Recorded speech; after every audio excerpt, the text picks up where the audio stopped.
Does anyone remember the Vive days of VR? Like, when we had those weird Wiimotes with the rings on them and the microphone quality was equivalent to the audio quality you spent about 7 years hearing in the early 2000s just to end up with I might have just said a bunch of nonsense to you younger folks, but the point is that VR is a very new thing in today's day and age. Like, it wasn't long ago that everything comparatively sucked. And tons of its earliest games were just the embodiment of this strange Wild West phase that technology was in. A lot of the things that you paid money for were just incredibly unpolished, disorienting, and very much made in Unity, or made by Bethesda. But amidst all these games that exuded the awkward energy of, what the heck do I do with this technology, a few stuck out. Obviously, a good few of these still do pretty good to this day, namely Beat Saber and VR Chat, but us early adopters for VR also likely picked up Skyrim VR or Rec Room. I was like a lot of earlier adopters of VR. I played many of these games, and a few more that I kind of forgot about, and don't really want to shame, but there is one game in particular that oddly draws me back to it. There's just something special about this game, and because this is YouTube, I can't quite spill the beans immediately. Just allow me to withhold on uttering its name until the time is right. For now, just look at this.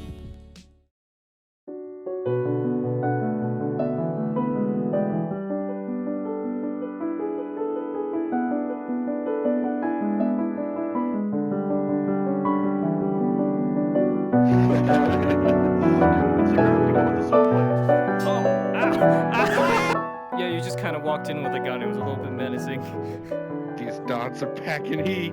It's awesome. You speak into the rain to get it to do what you want.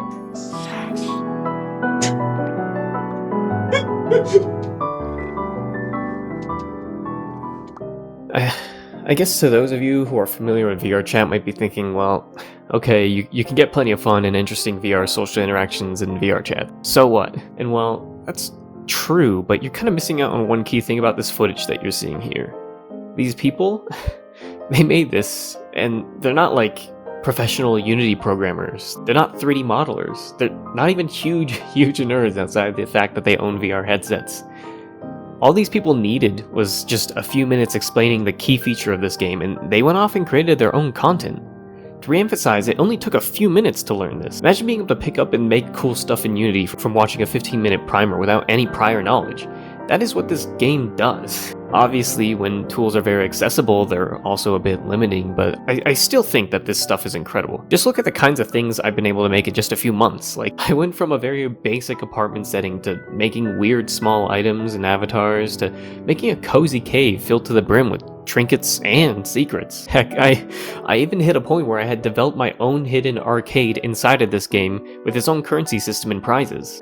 I did hit a ceiling eventually, like no one's reasonably making an entire video game within this game, or in fact any super complex minigames, so I won't oversell anything here. And in fact, I'm gonna be real with you. This game is old. Like, it doesn't support basic comfort features like vignetting or control schemes that are expected in today's VR scene. Like, I'm not kidding, there's no smooth locomotion option. You can only teleport, which, believe me, is one of the worst things right now in this more, like, modern VR age. Coming from playing literally any VR game released within the last 4 years or so, like, only being able to teleport is just ridiculous. However, despite all that, I still think that this game is worth playing. Just look at some of the stuff that the community developed. As far as I understand, a fair amount of these people likely didn't have much in the way of proper programming or 3D art training in the past when they made all this. They just learned the tools provided by this game and made stuff. There's just a sort of magic to it all, which I guess you can argue is also present in VR Chat or Joe Schmuck's Pretend to be an Animal Girl social, but I think in those you lose some of that magic because while there are things that are definitely created by the community, which, might I add, is incredibly talented, there's just a distinct gap between those who create and those who dress up as bug-eyed Knuckles and talk about the way. Here in this game, like, everyone's a creator. When you meet other players, you usually come across an avatar you had never seen before because that person made it themselves. Like, seriously, just look at some of the screenshots and videos of this game. No two avatars are alike, and that's not just an appearance. Those who spend a lot of time in this game also have avatars that have completely unique levels of functionality. Most people manage simple stuff like animating their mouth movements when they speak, but like if you've ever seen or heard about RustyBot, that dude has integrated menus. He's got menus inside of his menus. He's got contextual facial expressions, weapons, even complete transformations of their robotic body, like into just tanks and mechs, and I don't even think I know the full extent of it, honestly. Now, is all that overkill? Yeah, definitely. But is it awesome? You bet. Can I find footage of it? Someone who's part of the Anyland community and like met RustyBot, can you back me up in the comments? I struggle to find much on these people, but I know that they existed. Now you don't have to do any of that, honestly, but I just want to say that if I could add in a few neat little spells in one of my avatars that are like voice activated, for example, cast dancing lights or cast trails, I'm still astonished that those work. Sorry. If I can do that, then you can too. And that's just for avatars. You can make a lot of different things, which hopefully you kind of noticed from all the B-roll in this video. Like, you can make guns, houses, swords, instruments, even just regular sort of art pieces. You can make it all very quickly and easily. Like, this game does a lot of the fundamental work for you. You primarily just work on a little bit of scripting, and then you create the model, like how the object looks, and then presto, you've got a functioning thing right there in your hands. Depending on what functionality you gave it, the thing should act as how you'd expect with relatively little effort. If it's a food item, you can just eat it by adding like one line of quote-unquote code. If it's a gun, you can make it shoot, just using a few basic states. And if it's got support for the common community-made systems, then that weapon can kill other players who have the universal PvP system. I'm dead serious when I say that this game's best feature is the creation tools, which you probably realize that I absolutely love because of just how long I spend just nerding out about it. And I'm not even done. What if I told you that even if you were incredibly lazy, you could still make stuff in this game? I think the game's dev put it best in like, 2017. That's old. Sorry, I got distracted with how long it's been. I was saying, the dev put it best when he said you can build without building in this game. All you have to do is pull out your backpack, pick up an item, put it in there, and whip it out when you get back to your place. Bam! Instantly, you can just take anything that catches your eye and use it pretty much anywhere you like, just whenever. And if people want to know where it came from or who made it, they can just find out by reading the item's description, which embeds a link to the creator's profile. So everything is properly attributed to whoever made something, whoever edited it, whoever placed it. It's kind of neat.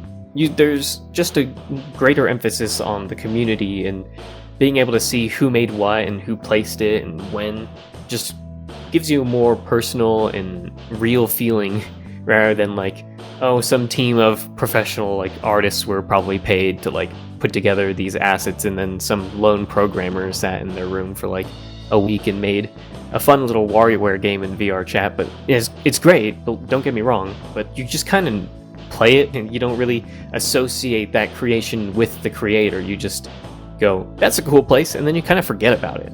But I digress. I can kind of hear a grumble from someone watching the video laying down, which pretty clearly says you're not bothered with moving, so alright, fine. Even exploring stuff sounds like a hassle. Well, I have a solution for you. The backpack, it has a search feature, and literally just say whatever you want to see, or you can type it on the keyboard, and wham! Instantly you can pick from a huge selection of things that players have made, all without leaving your chair. Or bed, even. Is there anything like that in VR chat, Neos, or Pretend to be an Animal Girl social? Like,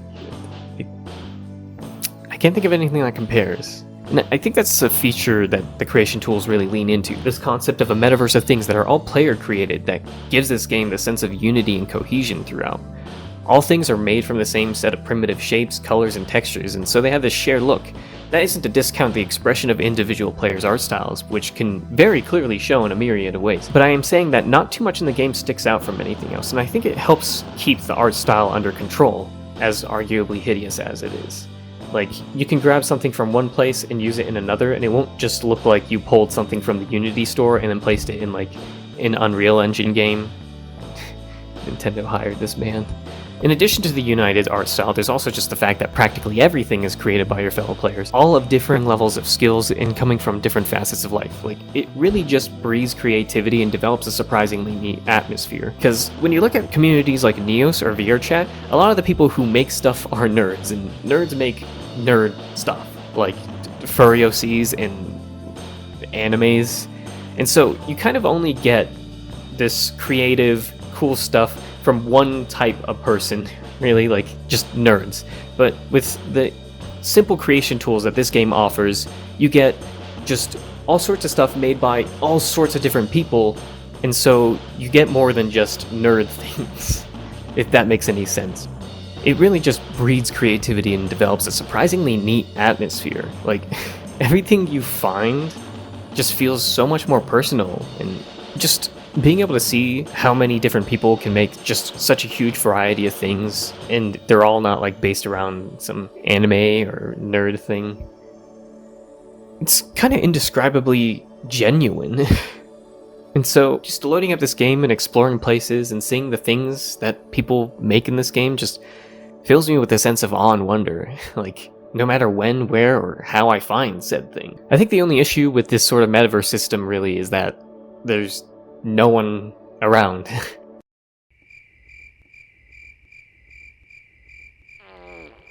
If there's nobody around to make content, then how are you supposed to bring people in and get them invested in this system around making content and sharing it? There used to be like a seemingly tightly knit group of players who knew each other relatively well, and they were all incredibly talented. And I've met a surprising number of the older and newer ones. Perhaps not the most notable, but I've met some cool people. And I've heard some anecdotes about the early days, mostly just the game was always super tiny, hardly anyone played it, but the core community attempted to regularly show up and do stuff together, or just, you know, they just really liked making stuff, and that was enough for them, so they just sat alone in their own place and made cool stuff. I won't really cover the history of the game and its community right now because I would be here forever, and I don't think I can really reasonably speak for people who are still around and sometimes check in on the game, so I'll just drop some links in the description and in the video so you can see the community's own videos and content about the game. The game being an absolute ghost town nowadays makes perfect sense, like, I'll own up to it. It's hard to get new players into the game when they can't have stuff like smooth locomotion options or just any basic features that most people expect these days, like having to physically lean over and pick something up. Yeah, that's not a thing a lot of games do these days. And what makes it worse is that we can't really expect new feature updates because they usually require networking code, which is apparently a no-go because the main dev of the game doesn't know how to do netcode. Which, coming from being a programmer myself, and as someone who's made games out of just passion, I don't want to sound spoiled, but like, for a passion project, I think a developer should be willing to learn how to do new things when they need to, even if it's difficult. It doesn't really help that technically better games exist. VRChat has proper minigames and activities in it, and a community to populate any world you want to hang out in. Now, given most of the folks in VRChat are all furries and weebs, but hey, there's people playing the game. And that's on top of having an objectively better user experience.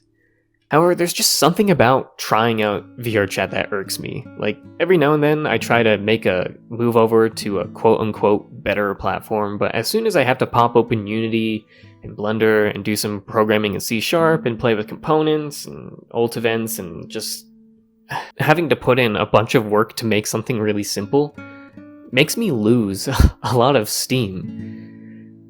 The magic of having an entire experience take place in VR is gone. Like, the VR component is just testing the thing that I made. It's not really involved in creating stuff. There isn't like that tactile feeling, that physicality to creating something with my own hands in my own space to keep me hyper invested in making cool stuff. Don't get me wrong, I love doing 3D art and programming, but when it's just to make something like my own personal VR space, I could kind of care less.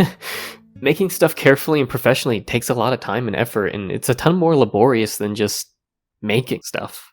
I guess it's just a result of my line of work being in Blender and C++ and C# or whatever. Just gives everything a more professional feel, and that detracts from the innocence of whatever I'm working on. It feels less personal. It feels like work. And so I guess that's why I still play this game. The creation tools are simple and fun. Nothing is planned to a high degree, nothing is particularly predefined. I play it by ear, and the game gives me that freedom. I can be chilling out in my cozy little corner of the world and be like, yeah, I want to make a laser pointer that I can flash into people's eyes, and then just make it, requiring only a fraction of the time and effort as it would to open Blender and Unity and make something properly. It's just a shame that no one's here to experience the things that I create. So, I guess this is the part where I tell you the game's name in hopes that you'll download it and try it. The game is Anyland, and it's the VR game where anyone can create anything. It's a bit of a long shot, but please, please try this game out. You don't even need VR, it's free, you don't even have to play it for long. I won't guarantee that everything comes to you instantly. There's a learning curve, but the community has always been amazing at producing tutorials. Like, you can skim through those and get the gist of anything you want to do pretty quickly. You're smart. And on top of that, I can't even really promise that anyone will be there when you load up the game for the first time. But hey, if I'm online, I'll be happy to show you around. I've been waiting to. Now, this is originally where I wanted to end this video. This has actually been something that I've had on the back burner for a long while because I just wasn't sure how to go about it, and I wasn't even really confident that I had any sort of platform to do anything with this video. But even if like a very small fraction of you Bone Lab people, or just you who just clicked on this video because it interested you, if just a small fraction of you were to try out this game, that would be awesome. So I want to pitch something to you, like right now, you the viewer, because you made it this far. You're probably interested, at least a little bit. I'm thinking of hosting regular community meetups and build-offs in hopes of giving Anyland a chance to grow a community again. I think that perhaps with a community to play the game, the developer might be convinced that the game is worth working on again. Or at the very least, the community will develop mods to fill in the gaps that the dev won't, like smooth locomotion or better body presence. I want to try something. If you're interested in playing this game with other people, regularly check this website on screen, in.anyland.com, and hop on if you see someone. If you have free time, check this page, and if there's someone, just hop on, say hi, hang out a little bit. I think just showing that there are like people playing this game will get more people into the game. Now, additionally, I'll be personally announcing and hosting events for the game during weekends when I can for the remainder of this month, perhaps even beyond if it takes off. Oh, and if you pop into the game and want to leave a mark, just head to my personal area, Dari's Cave, and touch the form scroll on the wall and leave a comment on the sign-in. Show everyone you're a real one, like, come on. You can post whatever, some people have already put ooh, it can't get worse than that, probably. Anyway, I'll likely announce more officially when stuff is happening over on my Twitter. And for those of you who don't want anything to do with that, I'll be streaming said events on this very channel. Lastly, I'll be leaving a pinned comment with an exact date and time of any potential events in case you're not subscribed or anything. Let's get building.